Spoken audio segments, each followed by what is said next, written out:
ఇటు బల్కంపేట అమ్మవారి కళ్యాణానికి ఇటు భక్తులు పోటెత్తారు. హైదరాబాద్ నగరం నుంచే కాకుండా రాష్ట్రం నలువైపుల నుంచి కూడా పెద్ద ఎత్తున కూడా భక్తులు తరలి వస్తున్నటువంటి పరిస్థితి. సో ఈ నేపథ్యంలో ఇప్పటికే ఇటు ప్రభుత్వం తరపున కొండా సురేఖ కూడా పట్టు వస్త్రాలు సమర్పించారు. దాంతోపాటు పొన్నం ప్రభాకర్ మేయర్ కూడా ఏదైతే పూజా కార్యక్రమాల్లో పాల్గొన్నటువంటి పరిస్థితి. సో కళ్యాణ వేడుకలు అయితే అంగరంగ వైభవంగా జరిగాయని చెప్పవచ్చు. సో ప్రస్తుతం మనము క్యూ లైన్ దగ్గర చూడొచ్చు. సో క్యూ లైన్ అంతా కూడా ఎక్కడికక్కడ కూడా కిక్కిరిసిపోయినటువంటి పరిస్థితి అయితే మనకు కనిపిస్తుంది. మొత్తం కూడా 4 వైపులు ఏదైతే ఇటు ఎస్ఆర్ నగర్ కానివ్వండి, దాంతోపాటు ఇటు ఫటే నగర్, అమీర్పేట నుంచి వచ్చినటువంటి మార్గాలన్నీ కూడా ఎక్కడికక్కడ కూడా పూర్తిగా బ్యారికేడ్లను ఏర్పాటు చేసినటువంటి పరిస్థితి. వచ్చేటటువంటి భక్తులకు అనుగుణంగా కూడా ప్రత్యేకంగా ఇప్పటికే ఇటు ప్రభుత్వం తరఫున ఇటు ఆలయ అధికారులు కూడా ఏర్పాట్లు చేసినటువంటి పరిస్థితి కూడా మనకు కనిపిస్తుంది చెప్పవచ్చు. ప్రస్తుతం మనం ఏబిఎస్ స్క్రీన్లో కూడా చూస్తున్నాము. పెద్ద ఎత్తున కూడా ఇటు భక్తులైతే తరలి వస్తున్నటువంటి పరిస్థితి కూడా మనకు కనిపిస్తుంది. ప్రస్తుతం మనతో పాటు మాట్లాడడానికి మాజీ మంత్రి ఎమ్మెల్యే మల్లారెడ్డి గారు కూడా ఉన్నారు. మల్లారెడ్డి గారితో కూడా మాట్లాడదాం. చెప్పండి, దర్శనం ఎలా జరిగింది మల్లారెడ్డి గారు? చాలా బాగా జరిగింది. బ్రహ్మాండంగా కళ్యాణోత్సవం అయింది ఎల్లమ్మ తల్లిది.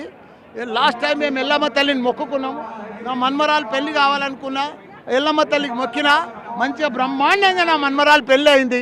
మళ్ళీ ఇప్పుడు ఆమె మొక్కులన్నీ కూడా తీర్చుకున్నాము పర్ఫెక్ట్గా. తెలంగాణకి ఇప్పుడు కూడా ఈసారి అంతా కూడా మంచి వర్షాలు పడాలి, ప్రజలందరూ కూడా సుఖ సంతోషాలతో ఉండాలి, అందరూ కూడా ఆనందంతో ఉండాలని కూడా ఎల్లమ్మ తల్లిని మొక్కుకున్నారు. ఏర్పాట్లు ఎలా ఉన్నాయి? ఏర్పాట్లు చాలా బాగున్నాయి, సిస్టమేటిక్ ఉన్నాయి, డిసిప్లిన్ ఉన్నాయి, ప్రజలకు భక్తులకు మంచిగా అందుబాటులో తీసుకొచ్చారు. ప్రతి సంవత్సరం వస్తుంటారా? ప్రతి సంవత్సరం వస్తా మొక్కుతా ఉంటా, మొక్కులన్నీ కూడా సక్సెస్ అవుతా ఉన్నాయి. మళ్ళీ అమ్మకు ఎల్లమ్మ తల్లికి మొక్కులు చెల్లిస్తూ ఉన్నాం. చూడొచ్చు, ఏదైతే ప్రతి ఏడాది కూడా మల్లారెడ్డి వస్తుంటారని చెప్తున్నారు. సో వారి కుటుంబ సమేతంగా వచ్చి మల్లారెడ్డి దర్శనం చేసుకున్నారు. సో ప్రస్తుతం మనం ఏబిఎస్ స్క్రీన్లో కూడా చూడొచ్చు. మొత్తం కూడా క్యూ లైన్లో ఎక్కడికక్కడ కూడా పెద్ద ఎత్తున కూడా భక్తులైతే బారు తీరినటువంటి పరిస్థితి. వచ్చేటటువంటి భక్తులకు కూడా ఎక్కడ ఇబ్బందులు లేకుండా, ఎక్కడ అవాంఛనీయ సంఘటనలకు తావు లేకుండా పెద్ద ఎత్తున కూడా ఏర్పాట్లు చేసినటువంటి పరిస్థితి కూడా మనకు కనిపిస్తుందని చెప్పవచ్చు.